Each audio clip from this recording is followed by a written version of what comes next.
मैंने चाची से कहा, चाची आप काम तो हर रोज करती हो, क्यों ना आज थोड़ा मौज मजा किया जाए। मेरी इस बात पर चाची थोड़ी मुस्कुराकर बोली, कैसा मौज? मैं फिल्मी स्टाइल में बोला, थोड़ा घूमेंगे फिरेंगे और क्या। दोस्तों, मेरा नाम विशाल है और मैं एक गांव का रहने वाला लड़का हूँ। मेरी उम्र अभी 22 साल है। मैं दिखने में सांवला हूँ, लेकिन बहुत ही सुंदर हूँ। मेरी हाइट 5 फुट 3 इंच है।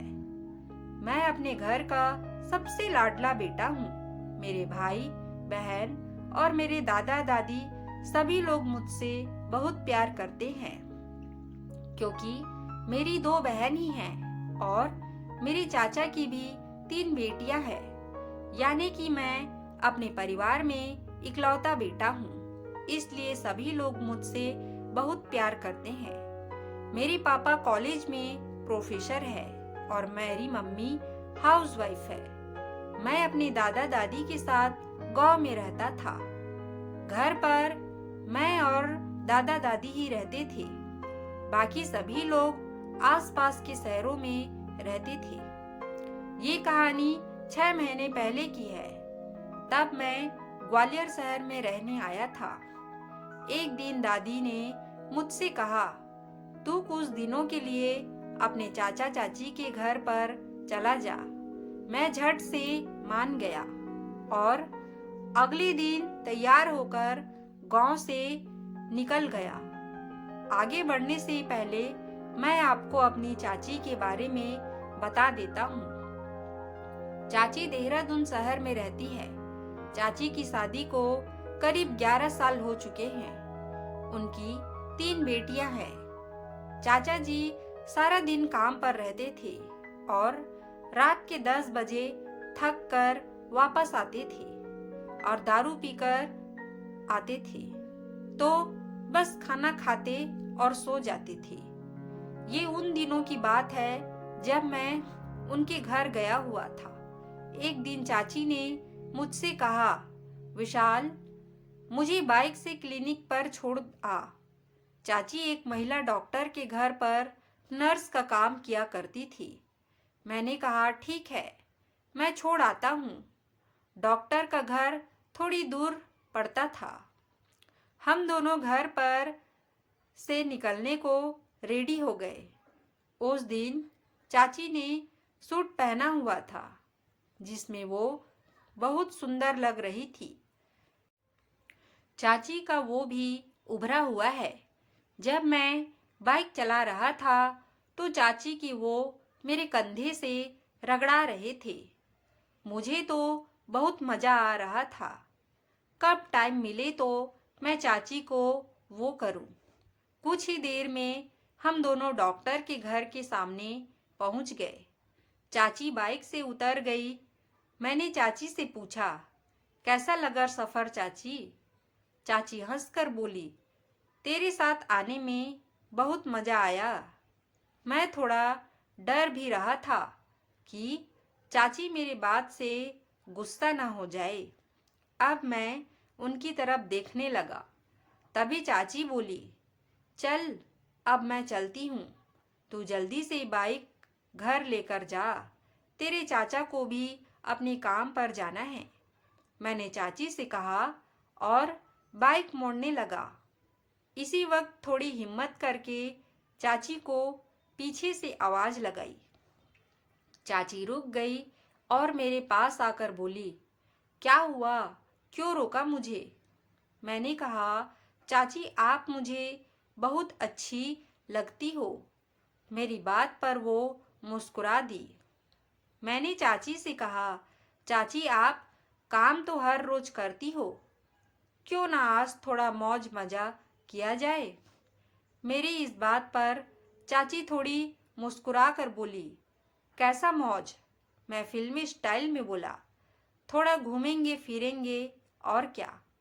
चाची इठला कर बोली, और अगर तेरे चाचा को पता चल गया तो?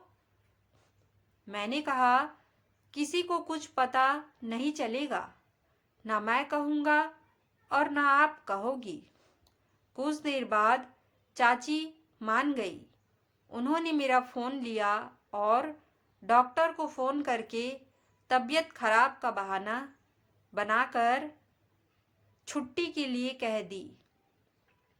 उधर से छुट्टी मिलते ही चाची मेरे पीछे बाइक पर बैठ गई। अब हम दोनों वहीं पास के ही एक होटल में चले गए।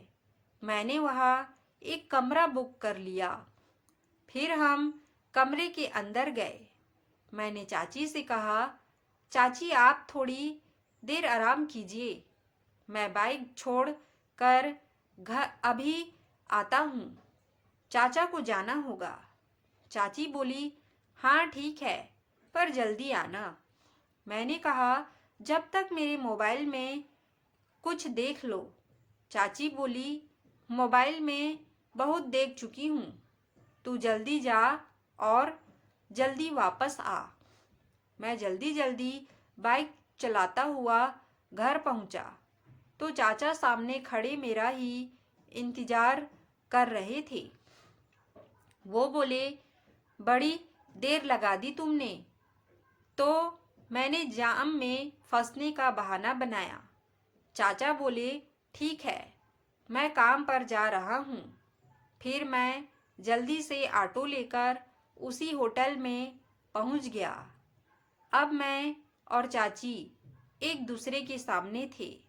मैं तो जन्नत की सैर कर रहा था। फिर वो सब के बाद हमने खाना मंगवा लिया और हम दोनों ने खाना खाया। खाना खाने के बाद चाची ने कहा, चलो घर चलते हैं। मैंने कहा कि अभी तो 2 ही बजे हैं, आपकी छुट्टी तो 5:30 बजे होती है और 6 बजे आप घर पहुंचती हो। सब तब चाची हंसकर बोली, तो क्या करना है? मैंने कहा कि अब भी हमारे पास 3-4 घंटे है। ऐसा कहकर मैं बेड के किनारे पर आकर बैठ गया और चाची को देखने लगा। तब चाची बोली, तेरी मोबाइल में जो है वो सिर्फ देखने के लिए है या वो सब करना भी जानते हो? अब मैं बोला, चाची आग एक बार हुक्म तो दो।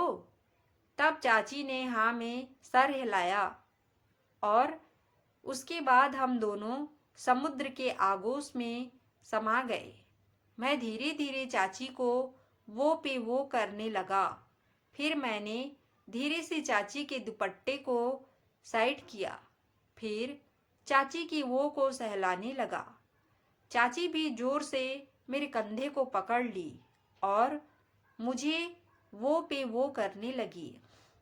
मुझे तो बहुत मज़ा आ रहा था। इसके बाद धीरे धीरे चाची के हाथ मेरे टावर पे पड़ गए। मैं तो पूरी तरीके से फड़फड़ाने लगा जब चाची के हाथ मेरे कूलिंग टावर पे पड़े। तो चाची बोली, मैं जान रही थी कि आज तू मुझे पूरी तरीके से खुश करेगा, क्योंकि जब तूने मुझे होटल पे छोड़ा तो फिर मैं भी धीरे से उसका पूरा पूरा सहयोग देने लगी, क्योंकि मेरे भी तन बदन में आग लगी थी। मैं तो पूरी तरह पागल हो गई थी, क्योंकि मुझे भी जन्नत का मज़ा मिल रहा था। मुझे तो बहुत मीठा मीठा एहसास हो रहा था। बड़ी देर तक यही खेल चलता रहा, जहां हम दोनों ने लगभग 1 घंटे तक समुद्र के आगोश में डुबकी लगाई। फिर वो सब के बाद मैंने कहा कि चाची अब आप घर जाइए, मैं थोड़ी देर में अपने आप आ जाऊंगा। चाची ने कहा, ठीक है। फिर चाची कमरे से बाहर चली गई और मैं 1 घंटे तक वही होटल में ही लेटा रहा। फिर घर के लिए निकल गया। घर आने के बाद चाची के चेहरे की खुशी देखने लायक थी।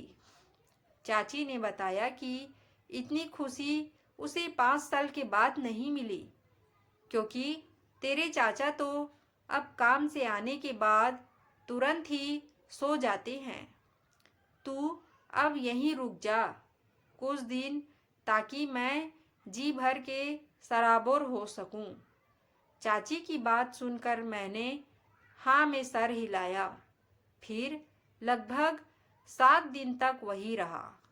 दोस्तों, यह छोटी सी कहानी आपको कैसी लगी कमेंट्स करके ज़रूर बताना। और हाँ, हमारे चैनल को लाइक और सब्सक्राइब करना ना भूलें। हम ऐसे ही अच्छी अच्छी कहानियाँ आप लोगों के लिए लेकर आते रहेंगे। धन्यवाद।